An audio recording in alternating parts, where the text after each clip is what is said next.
défi de survivre dans les circonstances actuelles, de la nécessité pour lui d'avoir un service public puissant qui, autour du train jaune, fédère les énergies régionales, notamment en matière de tourisme.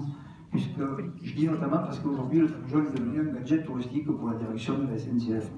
Elle aimerait bien garder son cycle dessus, mais le confier en gestion certainement à d'autres entités. Alors, on ne dit pas privatisation, parce que ça serait les communautés de communes, des espèces de sociétés d'économie mixte. Bon, on ne voit pas très bien pourquoi. Il faudrait faire une société d'économie mixte pour faire fonctionner un engin que le service public fait fonctionner depuis très longtemps, et plutôt bien malgré son état de vétusté. Je dis vétusté parce que normalement en décembre 2015, ce train aurait dû s'arrêter sur la moitié de son parcours parce que tout simplement les infrastructures sont vétustes, archaïques, du fait d'une gestion chaotique de la SNCF, une gestion catastrophique ces 30 dernières années, qui font que la sécurité a été, y compris à un moment, engagée sur ce train. Il a fallu la création du comité usagé, il a fallu la détermination des syndicalistes et particulièrement de la CGT, c'est une évidence de le souligner, pour faire en sorte que, in extremis, la région Languedoc-Roussillon, qui elle aussi a un peu tendance à considérer ce train comme un gadget touristique, comme un logo, in extremis raccroche le train jaune au contrat de plan État-région et dégage un budget de 14 millions d'euros qui aujourd'hui va permettre à ce train de continuer à fonctionner.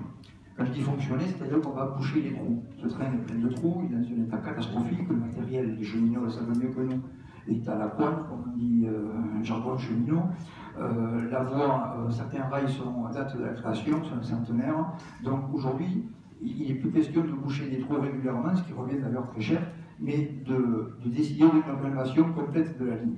Cette rénovation, elle est estimée par des études faites par le comité d'entreprise des cheminots de la Languedoc-Roussillon à environ 150 millions d'euros.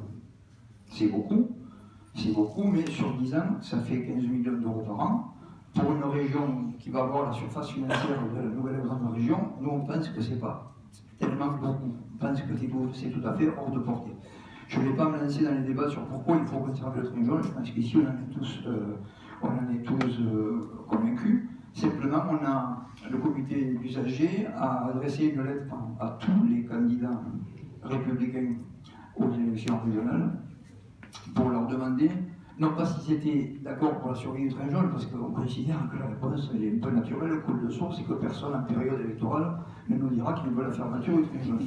Donc, nous, ce qu'on veut, on pose une question simple aux candidats, parce qu'il y a plus de candidats que de candidats, je crois, ici, c'est une très bonne chose d'ailleurs.